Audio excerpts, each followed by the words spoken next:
It's time for Baby and Toddler Instructions with host Blythe Lippman. Blythe is a nationally renowned infant and toddler expert who has over 30 years' experience helping moms and dads regain their sanity, teaching them how to survive, and giving them the confidence they need to be the best parents ever. From sleeping to crying to potty training to choosing a preschool and so much more. If you're a parent, Baby and Toddler Instructions is the show you've been looking for. Now here's your host, Blythe Lippman. Well, good morning, afternoon, evening, wherever in the world you might be. Thanks so much for tuning in to Baby and Toddler Instructions today. I'm your host, Blythe Lippman. Gosh, can't say my name. Better drink a little more coffee here. Anyway, I have a great show planned. Can you selectively ignore it when your little ones are doing something you don't like, or they keep repeating and saying why? Anyway, my guest today, Catherine Perlman, is the author of Ignore It, How Selectively Looking the Other Way Can Decrease Behavioral Problems and Increase Parenting Satisfaction. Anyway, her book's great. She'll be with us in just a bit, and she's got some wonderful ways to help you not lose it and sometimes get to their level when you're upset. Anyway, Catherine Perlman, Dr. Catherine Perlman, will be with us in just a bit. But first, I have lots of things to share, as I always do.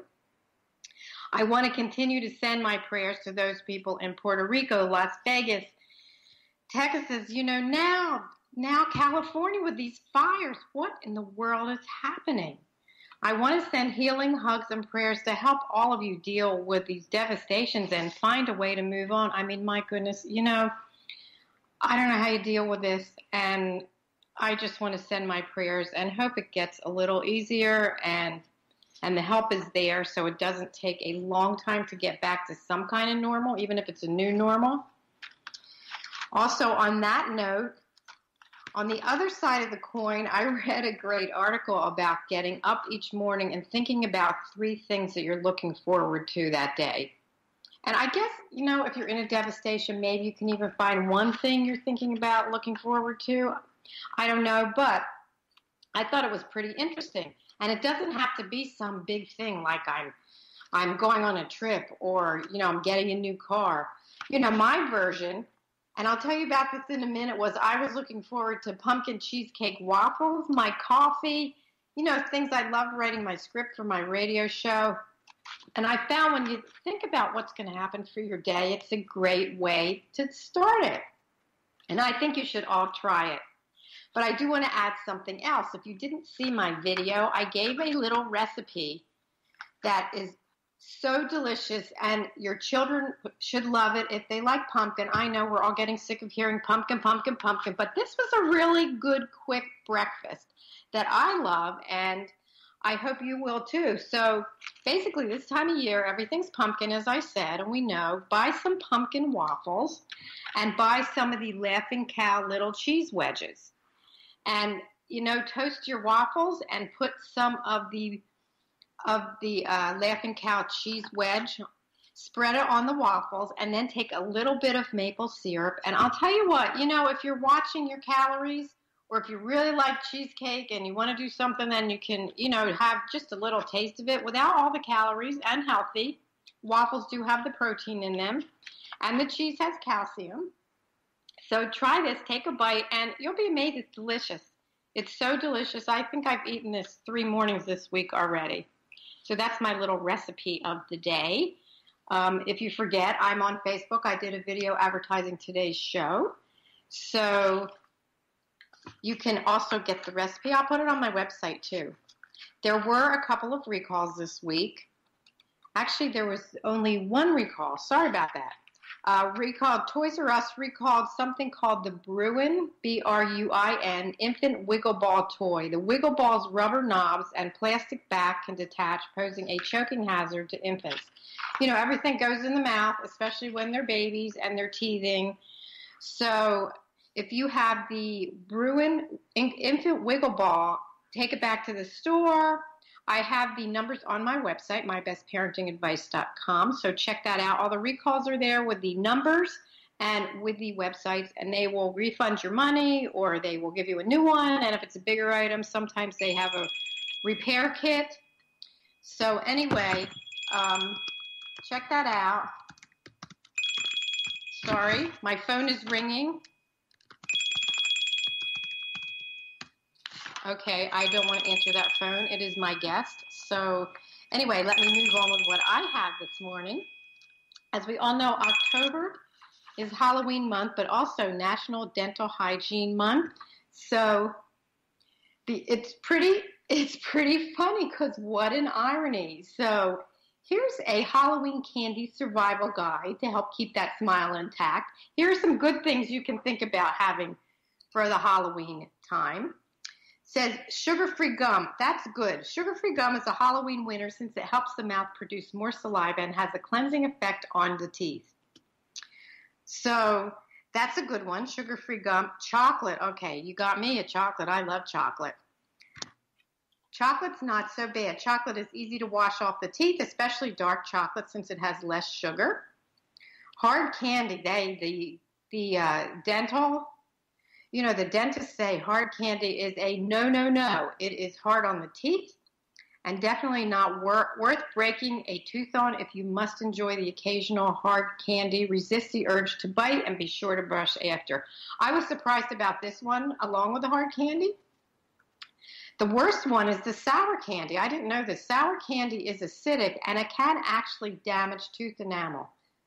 It's the hardest and most highly mineralized substance in your body. Because it's so acidic, when you eat a sour candy, the acid sits on your teeth. So if you have to eat any of these, brush your teeth, teach your children to brush their teeth. You know, it's never too early to go to the dentist that first year. And even when they don't have teeth, a lot of the dentists recommend taking a gauze pad and wiping off the gums. So those are my little tips for Halloween candy, and I'm excited that chocolate's on the good list.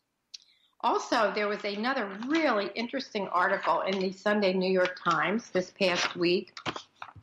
You know, with all the technology, we have Alexa, and we have the Google Home, and we have all kinds of things that we talk to, and they talk to us, and they do things for us. Anyway, the article was by Rachel Botsman. She's the author of a forthcoming book called Who Can You Trust? How Technology Brought Us Together and Why It Might Drive Us Apart. And the article was Co-Parenting with Alexa. It starts like this. You are going to have a chance to play with Alexa, she told her daughter Grace, who's 3 years old, pointing at the black cylindrical device. And I explained the speaker, also known as the Amazon Echo. It's a bit like Siri, but smarter, and you can ask it anything you want, she said nonchalantly. So let's see what she told her. So Grace leaned forward and said, "Hello, Alexa, my name is Gracie. Will it rain today?" And the turquoise rim glowed and said, "Currently it is 60 degrees," in a perfect female voice assuring her it wouldn't rain. Over the next hour, Gracie figured out she could ask Alexa to play her favorite music from the film Sing. And then she realized Alexa could tell jokes, do math, provide facts. Hey, Alexa, what do brown horses eat? All kinds of things. By the next morning, Alexa was the first person little 3-year-old Gracie said hello to as she bounded into the kitchen wearing her pink fluffy dressing gown. Alexa, buy me blueberries. Gracie, of course, didn't know that Amazon, the world's biggest retailer, was corporate behind the helpful female assistant and smoothing the way for the impulse buys. I'm sorry there's barking in the back, everybody, because I have my new little puppy, Lenny, and he doesn't have barking manners. So, Lenny, shh, radio show. Please stop barking. Anyway, so what happened when she asked her to order blueberries? You guessed it, they ordered blueberries from Amazon. So this went on and on for a couple days. Alexa, what should I do today? What should I wear today? And in April, Amazon unveiled the Echo Look for $199. It has hands-free selfie camera controlled by your voice. And there's a thing called Style Check, but what you may not know is that when you ask about clothing, the fashion-savvy assistant helps you decide what to wear. It also picks choices from one of Amazon's own apparel lines. So it's all connected, you know, it's a business, we're making money. Anyway, so, Grace doesn't like it when she tells her what to wear, but when Alexa says what to wear, it's okay. They did a study at MIT with 27 children aged 3 to 10 that interacted with all these devices, and the younger children seemed to see these devices as real people.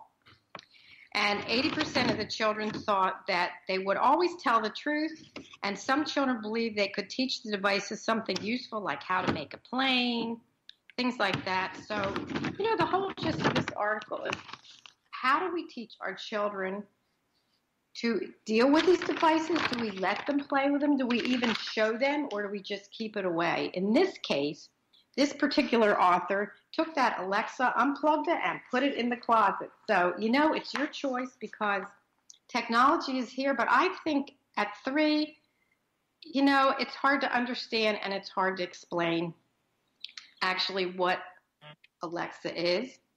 So that was the article from the New York Times. I thought it was pretty interesting. And just an aside thing, I do have Alexa, which I'm saying her name's in this room, and every time I would say her name while I was telling you about this article, she would start talking to me. So maybe I need to put her in the closet when I do my radio show. I thought that was pretty funny.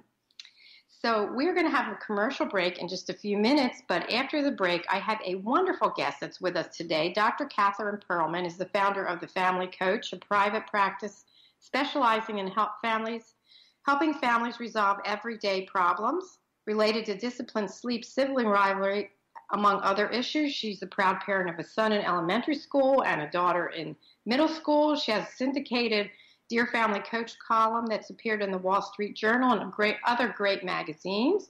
She's been on the Today Show and has been featured in Parenting, Men's Health, CNN, Huffington Post.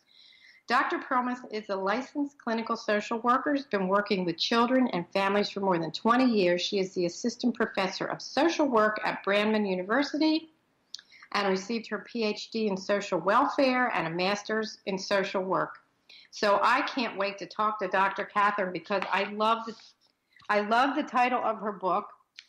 It's called Ignore It, How Selectively Looking the Other Way Can Decrease Behavioral Problems and Increase Parenting Satisfaction. And I have to tell you, those 2 words, ignore it, are powerful. So we'll be right back. Stay with us.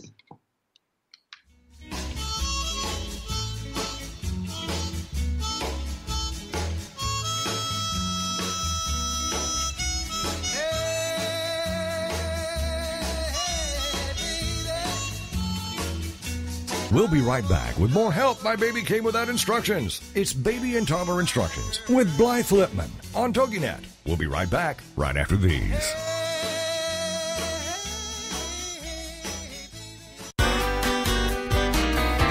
It's words you never heard. Got a lead foot?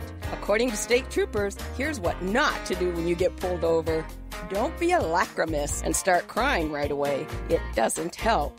But if you're under 20, crying won't be held against you. Don't ask for a break, and don't yell or start any argy-bargy. And one trooper said, if they're going to flirt with me to get out of a ticket, it would probably insult my intelligence. But unfortunately, I don't get hit on all that often. So flirting or being a gill flirt won't work. Did you know that 15% of all drivers get 76% of all traffic tickets? And the odds of winning if you challenge a traffic ticket in court are 1 in 3. So what should you do when you get pulled over for speeding? Be courteous to the officer, and most of all, be honest. It's words you never heard. I'm Carolyn Davidson, and you can have fun challenging your words you never heard vocabulary with my free app, Too Funny for Words. This is the TogiNet Radio Network, radio with a cutting edge. It's the Fitness Minute with fitness expert Annette Hammond. Did you know that the average teenager drinks twice as much soda as milk? Since 1983, sugar consumption in the U.S. is up 28%. Why is that? There are several reasons, but one of the most common is soft drinks. 20-ounce beverages have become the norm, and it's not surprising to find that 43% of our sugar comes from drinks. Sugar is blamed for poor nutritional diets. USDA data shows that people whose diets are high in added sugar eat less calcium, fiber, iron, protein, and many other important nutrients. Fat-free foods are also a culprit. Since sugar is fat-free, Many people tend to think it's okay to eat as much as they want. Remember that just because a food is fat-free does not mean that it's calorie-free also. For the Fitness Minute, I'm Annette Hammond. Welcome back to Baby and Toddler Instructions with Blythe Lipman on TogiNet, the hour for all moms with little ones to come for great advice, encouragement, and great ideas for all new parents. Now, back to the show with Blythe Lipman.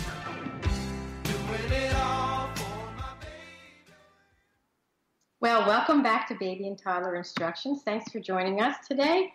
You know, kids have an uncanny knack for knowing the exact combination of actions necessary to drive their siblings and parents to their knees. Boy, can they press our buttons. Those are the words from my wonderful guest, Dr. Catherine Perlman. She has a book called Ignore It, How Selectively Looking the Other Way Can Decrease Behavioral Problems and Increase Parenting Satisfaction. So welcome to the show, Dr. Catherine. Thanks for being here today. Thanks for having me. You know, your book, I love your book. Did you have, your children are a little older, not babies. Did they bring you to your knees at times? How did the book come about? Well, I mean, even though I teach parenting for a living, parenting is hard. It's hard in my own house, just like it is in everybody else's house.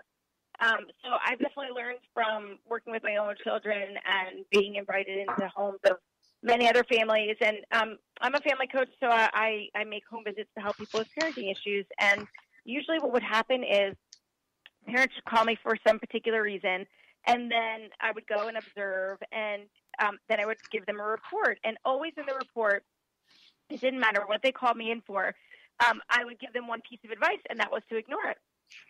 And I would say, what should I do if my kid gets up out of timeout? And I would say, ignore it. What should I do if my teen curses at me? Ignore it. What should I do if my toddler throws his dinner on the floor? Ignore it.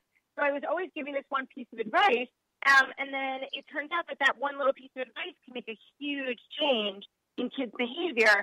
And so I ended up writing a book kind of focused on, that one issue of ignore it. And basically the book is like I'm coming into your home. Everything I would tell a parent when I would go visit them, I tried to put into the book.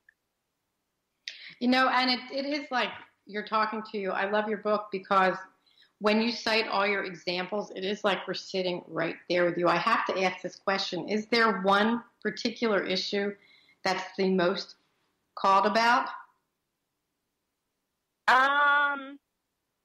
Yeah, I mean, I would say it really runs the gamut between kids that are doing annoying things on purpose or provoking and pushing buttons. Meal times are a constant struggle. Sibling issues that relate to how we parent are pretty prevalent. So, I mean, really every parent is dealing with the same thing. They're just in a slightly different way. That's true. You know what? Every baby child is different. So I have a quick question. Somebody just emailed me. They said my 2-year-old takes his food off of his high chair and throws it on the floor, and you said ignore it. What do I do next? Help. After I clean it up, I guess. After she cleans it up. Well, I wouldn't clean it up right away. I would ignore the kid and make sure they're really done. If the kid is really done, then I would take the food away. Then the kid will be like, no, I'll eat, no problem. But then it's over. And then the next time you can present the food again. Usually older kids fuss about their food and say, I'm not going to eat this and things like that. Younger kids, when they're done, they throw their food. And so I would just ignore the kid, take the food away, and call the meal over. And I know what the next question would be, but suppose he or she's hungry and before I put them to bed, they need a snack. Well, the thing is, many parents are defeating their own efforts because a lot of kids decide they're not going to eat what's presented in front of them. And then an hour later, they're like, but I'm hungry. And then the parent feeds them something. So that's just a disincentive to eat at dinner. Why would a kid eat at dinner when he knows he's going to get a snack later? And even if it's a healthy snack like a yogurt or an apple or a piece of cheese, it's still making it so that they don't have to eat their dinner. So no kid is going to, not make it overnight because he had a little bit of dinner and then he started throwing his food. And then you took the rest of the dinner away. He'll be very hungry at breakfast. And then the next day when you say, eat your dinner, or I'm going to take it away, the kid will probably eat because he's hungry, and he'll remember having been hungry. Like, obviously, we're not going to do this with, babies. But once a kid is in a high chair and he's a toddler, then when he starts throwing his food, he's done. And older kids will complain and whine about dinner, and usually parents will then give them something else. So, again, they just make it so there's no incentive to actually eat what's presented in front of them. Now, parenting is hard. And mealtime can be really, really a struggle because you worry that your kids aren't eating. And you know what? They'll be fine. That's the thing. They'll be fine because I think, especially as new parents, and I put myself in there many years ago, you don't realize that you're teaching them another behavior, correct? Right. So you're reinforcing all the wrong behaviors. So the kids learn that they don't have to eat what's put in front of them, and that whining and complaining gets them something that they want. So obviously they're going to whine and complain more often because it's effective. So you present 5 carrots, and they're like, oh, I don't want to eat these carrots. Either they get out of eating them, or they only have to have 3.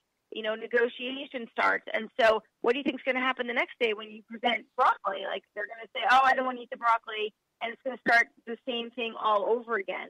And the problem with mealtimes is that parents care deeply about what their kids eat. It's so important to us that our kids have a good meal, but we cannot make kids eat. And kids know that. They know it's important to us, and they know that we can't make them eat. And so that's just a power struggle that runs around the table every single day. And so parents should provide kids with at least one thing that they know the kid is going to eat. A couple of things they're not sure of. Let the kid decide what he wants to eat, what he doesn't want to eat, but that's the meal. And then when the meal's over, it's over. And then, if you provide a snack later, in the afternoon, if that was lunch, then that's fine. But I wouldn't do it just to replace because the kid didn't eat a meal. And eventually, over time, it could take 50 to 100 times, the kid will decide to eat what's put in front of them. No, and that sounds like such a big number, but it's, it does work. And I think also, too, you should have your child sit down and eat. Don't follow them. I've seen so many parents follow their kids around with they have the plate in their hand, and as they're playing, they're putting a piece of something in their mouth. Yeah, I totally agree. It should be at the table, and parents should not be feeding kids. The kids should be feeding themselves, partly because that's actually like a skill, for young children to be able to put food on a fork or a spoon, get it to their mouth. Even before that, being able to pinch and put it in your mouth, that's an actual skill that takes practice. So parents are, again, ensuring that the kid will continue to, why should I focus on eating when I know to come around behind me and give me my food? Like, it's just a disincentive. So, again, parents are reinforcing all the wrong behaviors. They are making sure that the bad behavior continues. And it's interesting because I think back when my kids were little, and I even, I've been in the field for a lot of years with babies and toddlers as well. As a parent, it was just as hard for me. And I used to do something that I probably shouldn't have done. I would make dinner, and, we sat down. And if they didn't eat dinner, their only other choice was yogurt. And I have to tell you, I knew they didn't like yogurt a lot, so they would end up eating. But I still did that. Next thing was giving them another choice. So, you know what? We all learn. I don't think that's so terrible, actually. I mean, I don't think parents should make 2 and 3 meals or, provide many other things. But to have, okay, this is dinner. If you don't like it, you can have yogurt. That's, that's up to the child. I don't think that's terrible. Oh, good. I can get rid of that piece of guilt. For years. No, seriously, I wasn't. It's funny. Anyway, but why, what about when the kids want to negotiate with you? Can I have one more cookie? Can I have, and they go on and on. Can I watch 10 more minutes of TV? Or how do you deal with that? Sometimes, parents, especially the working parents, you're tired, you're hungry, you just want to sit down, and the kids are going on and on and on trying to negotiate. How do you handle that? Yeah, so whenever kids negotiate, it's because they learn that it's very effective for them to get something that they want or to get out of something that they don't want to do. And whenever kids negotiate, it's a win for the kids and a loss for the parents, always. So imagine the parent says, it's time to turn the TV off, and the kid says, can I watch one more show? Well, anything that kid negotiates, even if it's 5 more minutes of television, is more than the parent originally had wanted. Same thing with the carrots. Can I eat 3 carrots, 2 carrots? Parent says 5 carrots, and then we end up with 4 carrots. Okay, well, I got rid of 1 carrot, so that was a very effective way for me to negotiate. And what happens is once it's effective, then kids continue with it. And then they want to negotiate everything. And so parents like, can't no be no?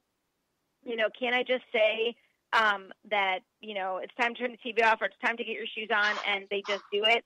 And then I say, yes, but you have to stop reinforcing the alternative. So negotiation is never a win for parents. And I think that they should, if they want to say yes, say yes. If they say no, they say no.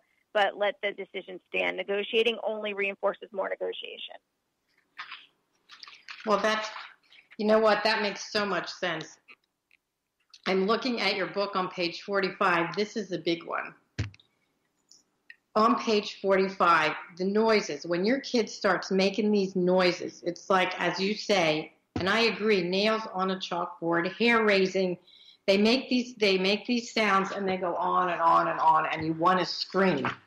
Do you get cotton and stick it in your ear? How do you ignore the noises?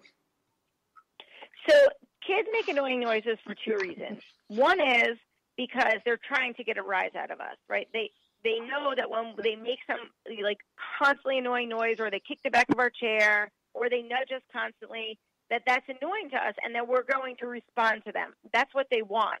And so they just do that behavior for our response.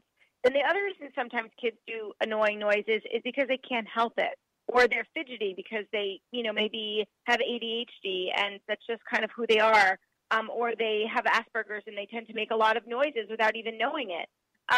So for those kids, every time we, discipline or react, we're actually just making them feel worse about themselves because they didn't even know they were making those noises in the first place. So whenever kids are annoying or making annoying noises or doing something provoking, the best thing for us to do is to just ignore it.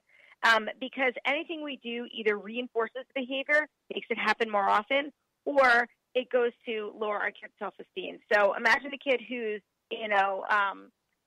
nudging or making annoying noises at the dinner table, and we say, please stop that. And then the kid continues on with it. Now it's just a fun game. And even if the kid gets in trouble, it was still worth it. He got attention. He got a rise out of us. And sometimes that's what they're looking for. So the only thing you can do is ignore it. Otherwise, you're reinforcing it, and you're sure that it's going to happen again. Whenever they want to get our attention or nudge us, they're going to make those noises again. And even if it's negative attention, they're still getting our attention. So it's like they've won, not that they're sitting there saying that. And I love this. On page 50 in your book, you have a chart right here that says what to ignore and what not to ignore. We'll be right back. Sorry to interrupt you. With Blythe Lipman on TogiNet. We'll be right back right after these. Baby love, my baby love, I need you, oh, I need you. It's Marching Never Hurt. Any emergency room nurse will tell you they receive some weird and wild calls. I used to be the night ER nurse at Hennepin County General Hospital in Minneapolis, and remember getting a call from someone who was worried about if it mattered or not if their belly button was an innie or an outie. It doesn't matter, but if you're an outie, you are definitely the minority. Still, that's good news, because you don't have to worry about a little problem that people with innies have. Pledge it. That's another word for belly button lint. Researchers say the color of the pledget in your belly button is related to the clothing you wear, just like the lint that collects in your clothes dryer. A friend of mine from the Philippines says they call it a chikachu. What you call a person who's obsessed with their belly button? An amphiloxicite. It's Marching Never Hurt. I'm Carolyn Davidson, and you can have fun challenging your words you never heard vocabulary with my free app, Too Funny for Words. It's the Fitness Minute with fitness expert Annette Hammond. Can regular exercise fend off the common cold? The British Journal of Sports Medicine published a report that found that the frequency of colds among people who exercised 5 or more days a week was up to 46% less than those who exercised only 1 day or less each week. In addition, the number of days people suffered cold symptoms was 41% lower among those who were physically active for 5 or more days a week compared to the largely sedentary group. The group that felt the fittest also experienced 34% fewer days of cold symptoms. Exercise activates the immune system at a higher rate than normal and causes immune cells to attack viruses. So keep your exercise up and the common cold and other sicknesses away.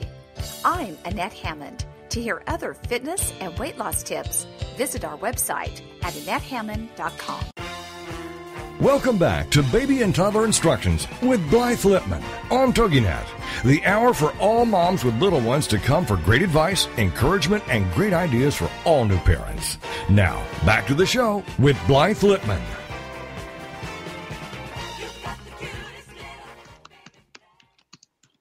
Well, welcome back to Baby and Toddler Instructions. My wonderful guest today is Dr. Catherine Perlman. She has this book that I just love. I was telling her during the break, I have so many pieces of paper in her book with bookmarks. I don't like to turn pages down on books. And, you know, it's called Ignore It, How Selectively Looking the Other Way Can Decrease Behavioral Problems and Increase Parenting Satisfaction. And Dr. Catherine has such great tips, and yes, maybe it's easier said than done, but you know what? If you read her book and you see all the wonderful charts of the how-tos and what to ignore and rewards, anyway, it will make it easier because it's tough to be a parent. There are no instructions. So, Dr. Catherine, during the break, I got another question, and the question is, when you are driving and you have your two kids in the back seat and they start fighting and they start with, you're looking at me or you're copying me, what do you do when you're in the car? That's a tough one. I remember my kids doing that, and I used to, they'll tell you, it's funny, I used to put my hand in the back seat and say, whoever I touch, I'm going to pinch if you don't stop it. Maybe not the best way to do it, but even today, my kids are in their 30s, and they'll say, you know what, you always pinched her. Mm-hmm. Yeah, well, whenever you get involved in sibling relationships, you also can't really win because you don't really know who instigated what. You think you did, but you don't. Like, so someone may be like, I'm not touching you, and really, you know, pushing buttons on one kid, and then the other kid finally, like, whacks them. Well, they're both to blame in that, but we usually only blame one. And so in the car, it's just a very difficult position because they really can get at us, plus we're driving. So I'd start with, before you get in the car, create kind of a reward system for them if they behave. Now, for kids that can't even make it 5 minutes, then the goal is for them to make it 2 minutes without having an argument and for them to get the reward. But for kids that can last longer than, 5 minutes, or you have to make it to school without, arguing, and then you'll have a reward. And the reward has to be meaningful for the kids, and they have to be working together so that they both get the reward. It's not like one gets the reward and then the other one doesn't. Have them be a team. And so sometimes setting up expectations before we get in the car can be really helpful. Find something way to reward them for being good in the car if that's a really trouble area. And then once they're in the car and they start to, argue, whatever, I would give them one warning, and then if they continue, I would pull the car over and I would say nothing. I would just ignore them. And then all of a sudden they'll stop arguing with each other and be like, what are you doing? Like, why are we stopped? We have to get to school. We're going to be late for a party or whatever. And then you say, I stopped because you guys were screaming at each other, and now I'm ready to move on. And you go back, and then you go back to driving. So I try to not get in the middle of it, but I'm not going to drive with them screaming and fighting in the back. So I would pull over. And then the other thing is try to have things in the car like books, small toys, things that they can play with so that they're a little bit distracted so they're not so interested in nudging each other. I love that advice because, when we're all prepared and everybody knows what's going to happen, then it works with everything. It really does. It really does. A lot of the times parents are just exhausted and running on empty, and so they don't have the time to kind of prepare ahead of time, or they're like rushing to so many activities or, working and taking care of the kids and doing all these things. And so even though they know what they should do, they don't have the time. But I would say, maybe on a Sunday evening, kind of have a reset, think when the kids are in bed, how you want to be the following week and what you need to prepare and what you need to do, just like meal prepping.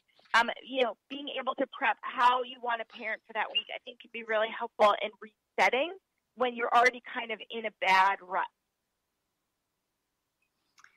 You have such great advice. So how do you know when to step in? You say ignore, but sometimes you have to step in. And how do you know the difference?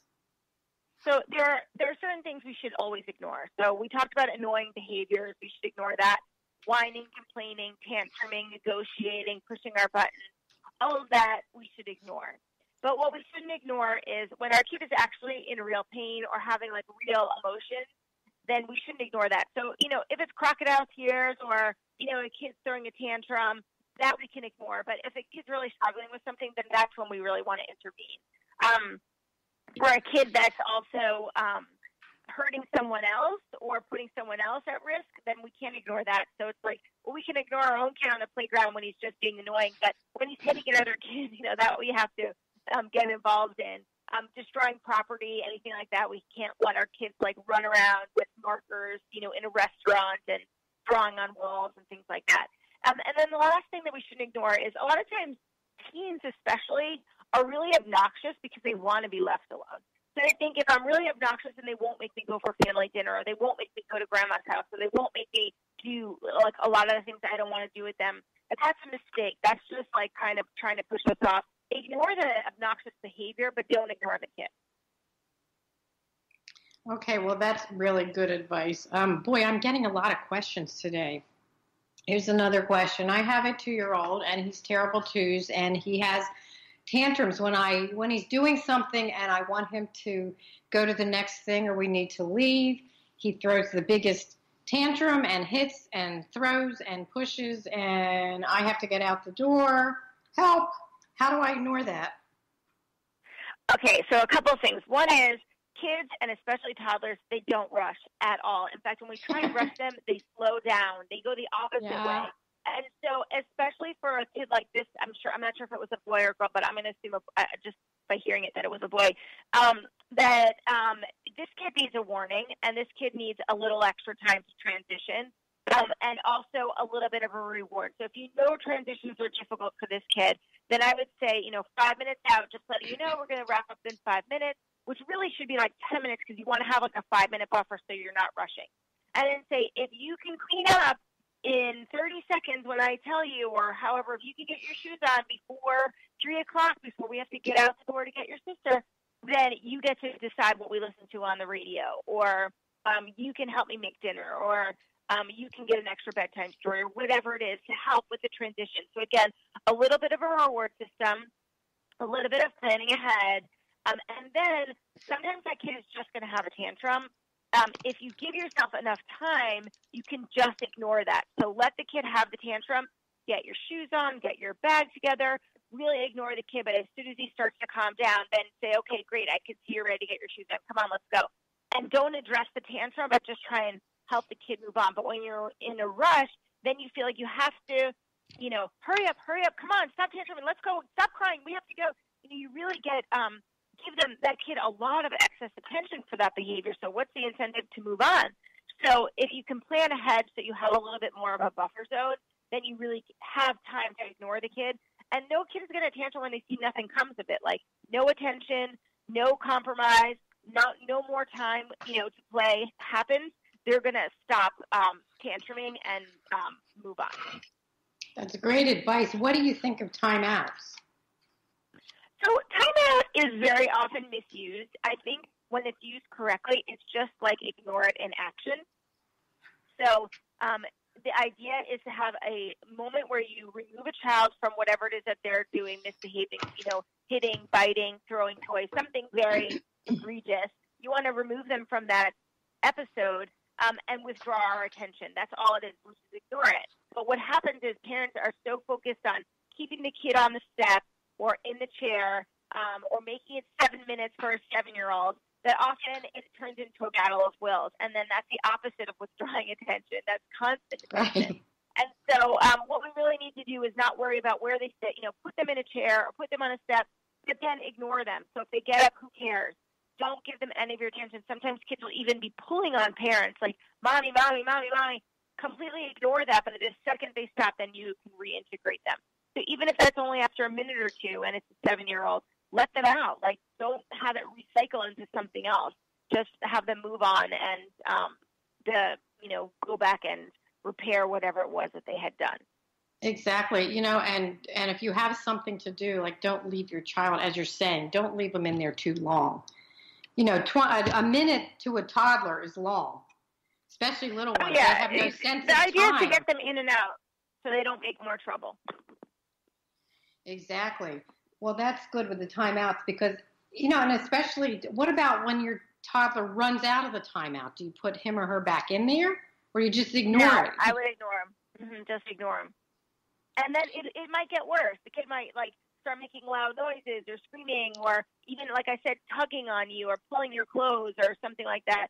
Ignore it all. But the second the kid's like, wait a minute, nothing's happening, okay, I might as well just calm down, and then they calm down, then you can re-engage them right away as if nothing happened, and then say, okay, I put you in a timeout because you hit, when I asked you to clean up, so now apologize and go clean up. And we're talking, to my listeners, I'm here with Dr. Catherine Perlman, the author of a wonderful book, Ignore It, and we're talking about ignoring our children's behaviors that really press our buttons.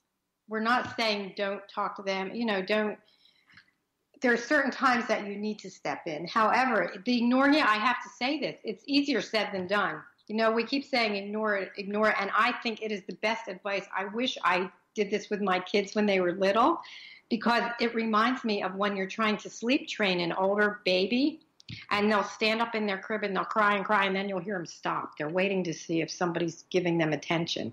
And then they'll cry again. And then if you go in, then they learn, that the crying is going to get mom or dad in the room. And if you ignore it, sometimes they lay down and go to sleep. And boy, it's really difficult, isn't it? It's the hardest thing to do because as parents, we're still human beings. We still have feelings and emotions. And when someone's yelling at you or pushing your buttons, your instinct is to yell back or to react. And so it goes against our natural instinct. The thing is, when intellectually we know that reaction is only going to reinforce the behavior and cause it to happen more often, then we can understand that we shouldn't do it. So that can help retrain our instincts. So it'd be like our instinct is to yell back, but that doesn't work. So we better not do it and ignore it. And then once parents have a little success and they see, just like you said with the sleep training, once they see that it actually starts working, then they're completely motivated. They're like, my kid usually tantrums on and on and on, and I ignored it, and it stopped, and he came and started playing. And I was like, what? That's crazy, Or he whines and complains about dinner, and I usually give him something else, or there's a lot of discussion. I ignored it, and eventually he started eating, and we had real conversation at dinner for the first time. You know what? I hate to interrupt you, Dr. Catherine, but I can't ignore this. We're breaking for another commercial. We'll be right back. Stay with us. I'm with Dr. Catherine Perlman, author of Ignore It.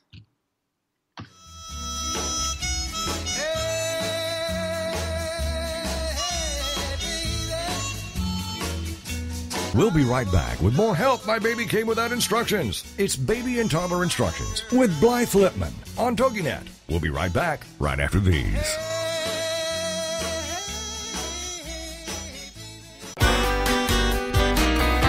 It's words you never heard. It's summertime, and you know what that means. Attack of the mosquitoes. Other names for the mosquito are galley nipper, Katy nipper, gabber napper, and gallywhopper. A quote from the 1906 book The Parsons Boys asserts that galley nippers are so called because at each nip they took a gallon. Mitzi is a deceptively cute shortening of mosquito that might be heard in Ohio. If you're in Virginia and hear someone complaining about cousins, they might have annoying relatives, or they might just be talking about mosquitoes. Why do they call mosquitoes cousins? Because there are so many and they stick so close. But whatever you call them, all this begs the question, why didn't Noah swat those two mosquitoes? It's words you never heard. I'm Carolyn Davidson, and you can have fun challenging your words you never heard vocabulary with my free app, Too Funny for Words. It's the Fitness Minute with fitness expert Annette Hammond.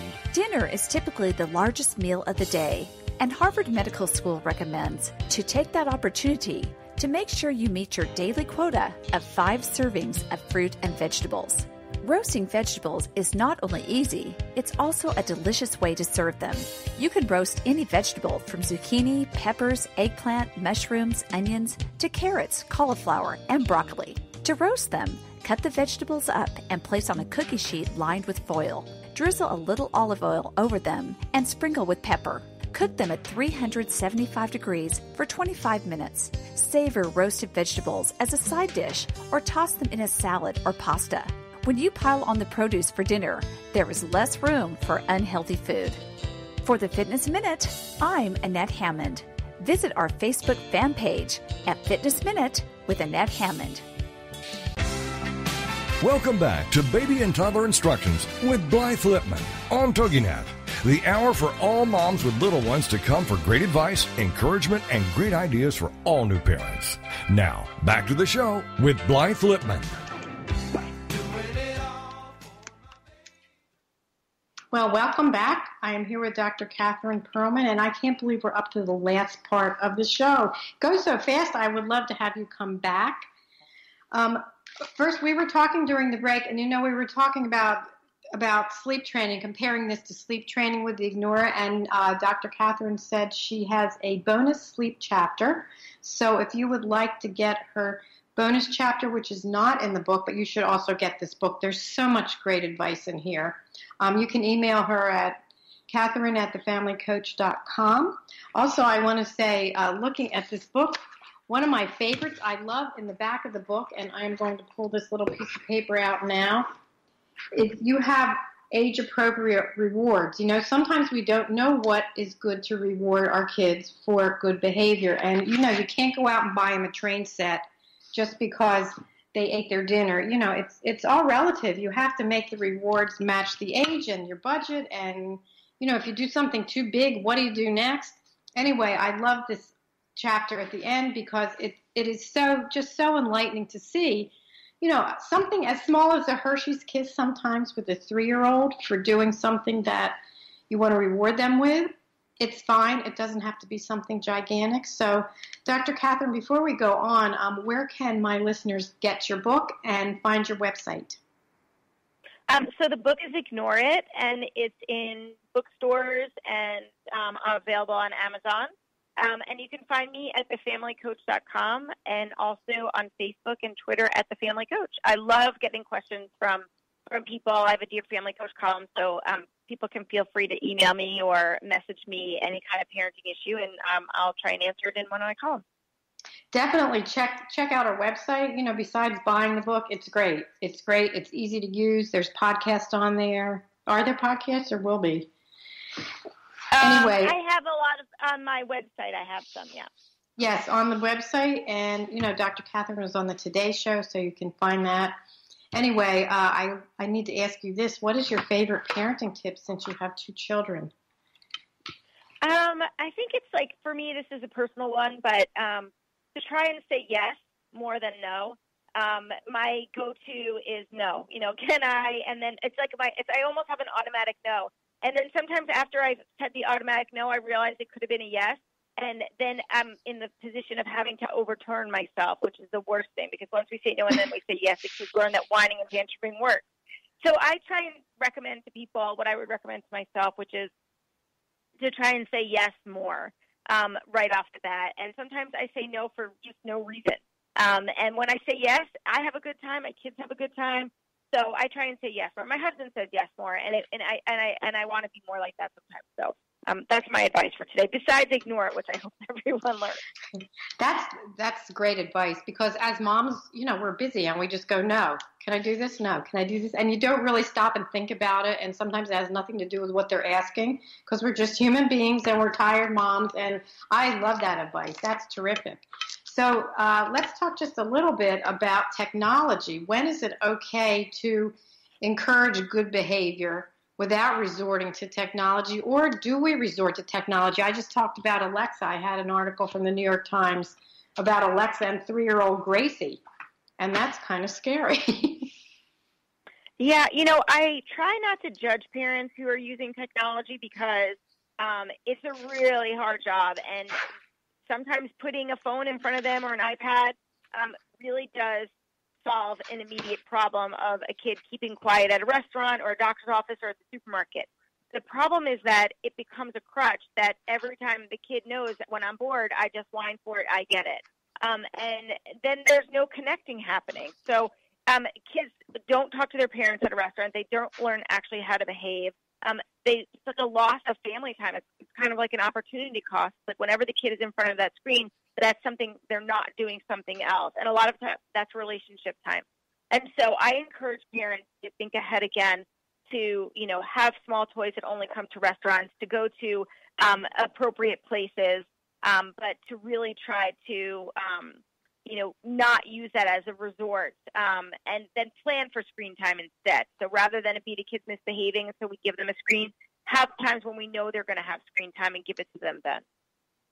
No, that's great advice because it is tough. I mean, I said years ago I would never, I'd see a toddler in a stroller with mom's phone and I would look and say, I don't, why does this little one have the phone? And I'll tell you, now that I have a grandson, sometimes with the phone, you do use it. And also, I have to really say this, there are some great apps in technology. And if you do use the technology, sit down with your child and do the colors, do the numbers, the letters, or, if you have an older child, whatever you're doing, maps or whatever, because we can't discount the fact that technology is not going away.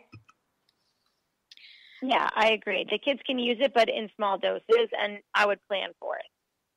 Planning is the key, especially, also restaurants, going out to restaurants. I'm happy you said pick an appropriate restaurant because you can't, if you take a little one to a fancy restaurant, you can't expect them to sit there like an adult. It's usually takes longer to get your meal. And if you want a glass of wine or whatever it is, it's not the right place to take your little ones. Nobody enjoys it. No, and some of the best times I've actually had with my kids have been at restaurants before our food has come. Because that's when we really play games and we joke and we laugh and sometimes we just build sugar castles, whatever it is, but that's like actually quality family time now. We have a million card games that we bring or little cars or coloring, but that's our family time now. And again, it probably started first at like going to Panera or someplace that, is a quick service kind of restaurant, but now I can take my kids anywhere. And it's great family time. So you work up to it, but eventually it ends up being a great time for everyone. Be prepared. And I love the fact that you say take little toys. If you take things that they don't always see, it's brand new. It's like a surprise. And, even the sugar, I'm so happy they still put sugar on the table because that's what I did with my kids years ago. We made sugar castles or, did you ever do that thing where you try to get the salt shaker to stand up on its own? If you put a little grain of salt, that used to be a fun game for my kids. We even play a game with the menu. I mean, there's lots you can do. It's the interaction, and that's what they remember. So tell my listeners, what is one message you want them to get from your book? Oh, the main message is that anything that's reinforced will be repeated. So instead of reinforcing whining, complaining, nagging, tantruming, all of those behaviors with our attention and reward, try and reward the good behavior that you want to see more often and ignore all of that negative stuff. That's a really good takeaway. And, the book, again, is called Ignore It, How Selectively Looking the Other Way Can Decrease Behavioral Problems and Increase Parenting Satisfaction. It's Dr. Catherine Perlman. And, again, I have to say, I have all these papers in here, and the charts are so helpful. What do you think about charts for children when you're trying to teach them? Do you like the positive reinforcement charts for them? Oh, absolutely. I mean, for little kids, I use ones with pictures, so if they can't read. But I keep it simple, so only 2 to 3 things that they're working on, and simple rewards, more immediate. And as the kids get older, they can work on more things. But a lot of times parents overcomplicate it, and then the reward chart kind of goes away because they can't keep up with it. So just think of 2 or 3 behaviors that you really want to work on, a simple way to reward them. And reward doesn't have to be food, doesn't have to cost money. Sometimes it could be just spending time with you in the kitchen or having a later bedtime or even a high five and saying good job is actually a reward. That's so true. You know what? Keep it simple. It makes it easy. And you know what? Stickers, a piece of paper, whatever it is. And boy, when you see your little ones with that smile because they've been successful, and then you're smiling because you're such a good parent. We're all good parents, and it's tough to ignore it, but it's tough to be a parent. So I love all your information. Thank you so much for being on the show today. I would love to have you come back again. So you have a great Thank you. Have a great rest of your day, Dr. Catherine, and I will talk to you next time. Take care. Okay. Take care. Bye-bye. Bye-bye.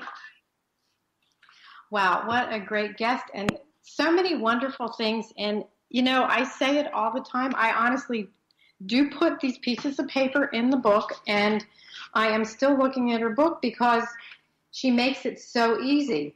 With this, there's a 3-page chart about age-appropriate rewards. Rewards, visit to the pet store, a sweet treat, bake something, watch a movie, give a little piece of candy, everything for age-appropriate rewards here. Sometimes parents go out and buy big things to reward your kids, but what do you do next time? So I'm so happy Dr. Perlman was on the show, and check out her book, check out her website, and check out my website, mybestparentingadvice.com. I have all my radio shows on there for the past 8 years. Love doing my show.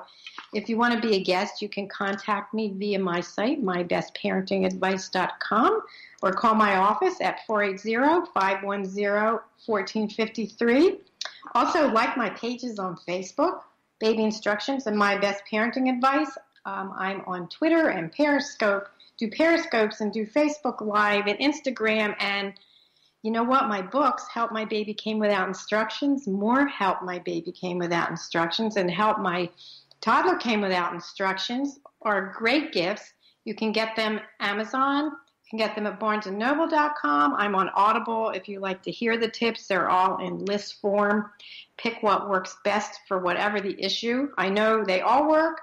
Something works for one. Every baby and toddler are different, and I've tested them. They're parent-tested, pediatrician-approved tips, and, I've been doing this for almost 40 years, and it's tough to be a parent.